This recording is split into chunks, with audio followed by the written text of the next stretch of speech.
નમસ્તે વિદ્યાર્થી મિત્રો, હું વિરલ લહેરી ભૂલકાસાગર વિદ્યાભવનમાં આપ સૌનું હાર્દિક સ્વાગત કરું છું। વિદ્યાર્થી મિત્રો, આજે આપણે લખીએ કવિતા 4 ઉઠો ધરા કે અમર સપૂતો। આપણે ગયા વિડિયો લેક્ચરમાં પ્રશ્ન 1 થી 5 પ્રશ્ન સુધી લખી ગયા। હવે આપણે પેજ નંબર 23 પર प्रश्न 6 निम्नलिखित प्रश्नों के उत्तर लिखिए। पहलो सवाल, कवि माहेश्वरी जी धरा के अमर सपूतों से क्या कहना चाहते हैं? जवाब लिखिए। सदियों की गुलामी के बाद हमारे देश को स्वतंत्रता मिली है। कवि चाहते हैं कि देश के युवक स्वतंत्रता के बाद देश का नव निर्माण करें। वे लोगों के जीवन में नया उत्साह भरे, अल्पविराम, उनमें नए प्राणों का संचार करें, युग युग के मुरझाए हुए फूलों को नई मुस्कान दे, अपनी मंगलमय वाणी से संसार रूपी उद्यान को गुंजित करे। वे तरह तरह का ज्ञान प्राप्त कर देश का भविष्य उज्जवल बनाए। इस प्रकार कवि माहेश्वरी जी धरा के सपूतों से अनेक अपेक्षाएं रखते हैं। हवे जोईए आगळ सवाल नंबर 2, कवि ने देश के सपूतों को क्या संदेश दिया है? जवाब लिखिए। कवि देश के सपूतों से कहते हैं कि देश स्वतंत्र हो चुका है। अब तुम्हें देश का नव निर्माण करना है। स्वतंत्रता का लाभ जन जन तक पहुंचाना है। देशवासी तुमसे बड़ी बड़ी आशाएं रखते हैं। तुम्हें उन्हें निराश नहीं करना है। तुम्हें लोगों में नए प्राण फूंकने हैं। विकास के नए रास्ते खोजकर तुम्हें देश का पिछड़ापन दूर करना है। इस प्रकार कवि ने देश के सपूतों को संदेश दिया है कि वे देश को एक नए युग में ले जाए। हवे जोईए सवाल नंबर 3, हमारी राष्ट्रीय संपत्ति कौन कौन सी है? उसकी सुरक्षा के लिए आप क्या क्या कर सकते हैं? जवाब लिखिए। रेलगाड़ियाँ, रेलवे स्टेशन, अल्पविराम राष्ट्रीय राजमार्ग, अल्पविराम नदियाँ, अल्पविराम अभयारण्य, अल्पविराम पुरातत्व संबंधी संपत्ति आदि हमारी राष्ट्रीय संपत्ति है। राष्ट्रीय संपत्ति की सुरक्षा हमारा कर्तव्य है। हम रेल संपत्ति को नुकसान नहीं पहुंचने देंगे। राजमार्गों की मरम्मत के लिए सरकार को पत्र लिखेंगे। हम लोगों को पानी का महत्व समझाकर उसका अपव्यय रोकेंगे।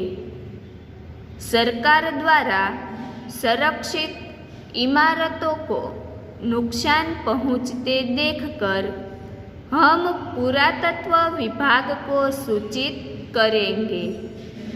अभयारण्यों में रक्षित पशुओं का शिकार होते देखकर हम उससे संबंधित अधिकारियों को सावधान करेंगे।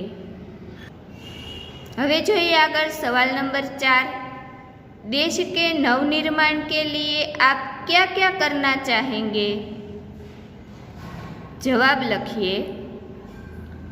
देश के नवनिर्माण का कार्य करना मैं अपना कर्तव्य समझता हूँ। इसके लिए मैं अपने मोहल्ले में एक मित्र मंडल की स्थापना करूँगा। इस मंडल के माध्यम से साक्षरता का प्रसार किया जाएगा। निर्धन परिवारों के विद्यार्थियों को पाठ्य पुस्तकें दी जाएगी। हम अपने मोहल्ले में एक वाचनालय खोलेंगे। यहाँ बैठकर लोग अखबार पढ़ सकेंगे। मंडल की तरफ से वृक्षारोपण किया जाएगा और समय समय पर आरोग्य शिविर लगाए जाएंगे। હવે पेज नंबर 24 पर प्रश्न 7। निम्नलिखित अपूर्ण काव्य पंक्तियाँ पूर्ण कीजिए। અહીંયા આપણને અધૂરી કાવ્ય પંક્તિ આપેલી છે, આપણે તેને પૂર્ણ કરવાની છે। माँ खादी की चद्दर दे दो, मैं गांधी बन जाऊंगा। लखिए अभी आगळ। माँ खादी की चद्दर दे दो, मैं गांधी बन जाऊंगा। घड़ी कमर में मैं लटका लूँ, आँखों को चश्मा पहना दूँ। माँ छोटी सी लाठी दे दो, ठक ठक करता जाऊंगा। हवे आगळ प्रश्न 8। निम्नलिखित वाक्यों में से संज्ञा ढूंढकर उसका भेद बताइए। विद्यार्थी मित्रों, वाक्यमांथी आपणे संज्ञा शोधवानी छे અને આપણે તેનો પ્રકાર લખવાનો છે। અત્યારે આપણે ફક્ત જોઈને વિડીયોમાં જોઈને લખવાનું છે। સંજ્ઞાનો આપણે વ્યાકરણમાં આખો ટોપિક અલગથી ચલાવીશું। પહેલું વાક્ય છે સોના કિંમતી ધાતુ હે। તો એમાંથી સોના છે તે સંજ્ઞા છે, તેનો પ્રકાર થાય દ્રવ્યવાચક સંજ્ઞા અને ધાતુ તે જાતિવાચક સંજ્ઞા। બીજું વાક્ય છે ગંગા પવિત્ર નદી હે। તો ગંગા છે તે વ્યક્તિવાચક સંજ્ઞા છે અને નદી જાતિવાચક સંજ્ઞા છે। ત્રીજું વાક્ય છે ઉમંગ દોડ રહા હે। ઉમંગ તે સંજ્ઞા છે, વ્યક્તિવાચક સંજ્ઞા। ચોથું વાક્ય દલ જા રહા હે।